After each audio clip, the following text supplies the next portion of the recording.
ग्वालियर के कंपू थाना क्षेत्र में एक 34 साल की नवविवाहिता महिला की संदिग्ध परिस्थितियों में मौत का मामला सामने आया है।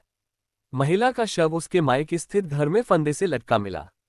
घटना के बाद परिजनों ने दामाद पर प्रताड़ना सहित अन्य आरोप लगाते हुए न्याय की मांग की है, जबकि पति ने अपने ऊपर लगाए जा रहे आरोपों को खारिज करते हुए निष्पक्ष जांच की मांग की है। पर कई गंभीर आरोप लग रहे हैं। नहीं देखो, वजह तो एक या लग सकती है, गंभीर आरोप लग सकते हैं। इसका सामना तो पुलिस जांच में मालूम पड़ेगा। मेरा कहना तो वजह यही है, मैंने अपने रिश्तेदारों को भेजा समझौते के लिए कि किसी भी तरह से समझौता कर लें। आज मेरी कोई गलती है, मुझे समझाओ, क्योंकि दो पार्टी हैं, हस्बैंड वाइफ के बीच का मामला कुछ भी है वो बैठ के सॉर्ट आउट होगा। इन लोगों ने मेरे से 5 महीने में एक भी फ़ोन किसी का नहीं आया कि चलो बैठ के बात कर लें या नहीं। मैंने बताया ना कि उसके छोटे भाई को बेबी हुआ था, उसके उपलक्ष्य में आई थी। अच्छा, और ऐसा जी फांसी लगाने की वजह? फांसी लगाने की वजह मैं बताई ना कि नीलम के फ़ोन आ रहे थे, उस वजह से वो घबराई हुई थी। कौन है नीलम? क्या फोन आ रहे थे? नीलम हमारे मोहल्ले की, बताया ना मैंने आपको, प्रदीप है, प्रदीप की वाइफ है। प्रदीप की उससे सपना की बात होती थी, इस वजह से। और वो जो बातें जो हो रही हैं वो मेरे सामने आई, तो मैंने उसको, प्रदीप को डांटा, इसको डांटा, दोनों को समझाया कि क्यों बात कर रहे हो। ये शादी के पहले भी बातें होती थी, और शादी के, मैंने कहा शादी के पहले होती थी वो छोड़ो, लेकिन शादी के बाद नहीं करना चाहिए। ये बात जो आरोप लगाए जा रहे हैं उन आरोपों को लेकर क्या कहेंगे आप? कि आपने आगे मारपीट करी घर पे आके उनके साथ? किसकी? सपना की आपने मारपीट करी? सपना की और मेरी शायद फेस टू फेस, शायद क्या मतलब, मैंने उसका चेहरा नहीं देखा, उसने मेरा नहीं देखा। कितने समय में?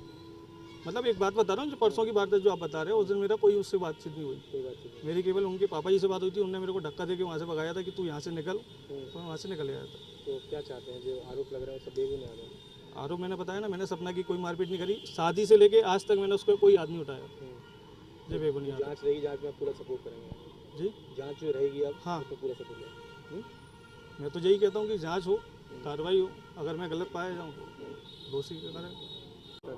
मेरा नाम अहमद पाल। अमन जी, क्या घटनाक्रम हुआ था? क्या सूचना मिली थी आपको? इनकी फांसी की जानकारी आपको मिली? मेरे को, मैं तो अपनी शॉप पे था, मेरे को पिताजी ने बताया कि घर पे आ जल्दी से।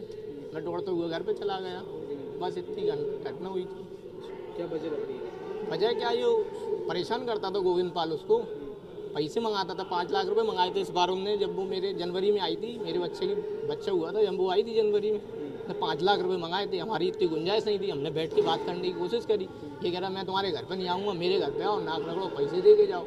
अपनी ऐसी गुंजाइश नहीं थी।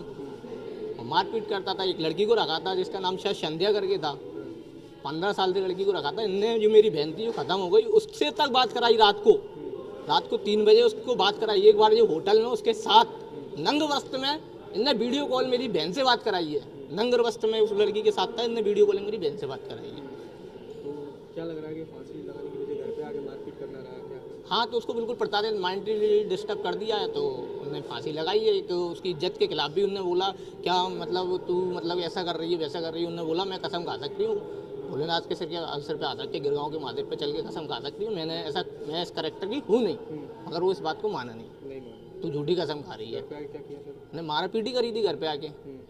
बस पैसे मांग रहा था। हाँ, पैसे मांग रहा था वो तो बाकायदा, और ये कह रहा था वो पैसे लेके मेरे घर आ। क्या चाहते हैं? न्याय चाहते हैं हम उसके खिलाफ, उसकी आत्मा की शांति के लिए हम न्याय चाहते हैं। जो कि 32 साल की उम्र थी, ये चना कोठार में इनका मायका था, वहाँ पर इन्होंने फांसी लगा आत्महत्या की है। प्रथम दृष्टया जानकारी हमें मिली है। हमने अभी घटनास्थल निरीक्षण किया है, अफसर की टीम को भी वहाँ बुलाया है। प्रखंड में क्या कारण रहे मृत्यु के, सभी की हम जांच कर रहे हैं। बॉडी का पीएम करा के उसमें मेडिकल रिपोर्ट्स और अन्य कथन साक्ष्यों के आधार पर उसमें जो वैधानिक कार्रवाई होगी करेंगे।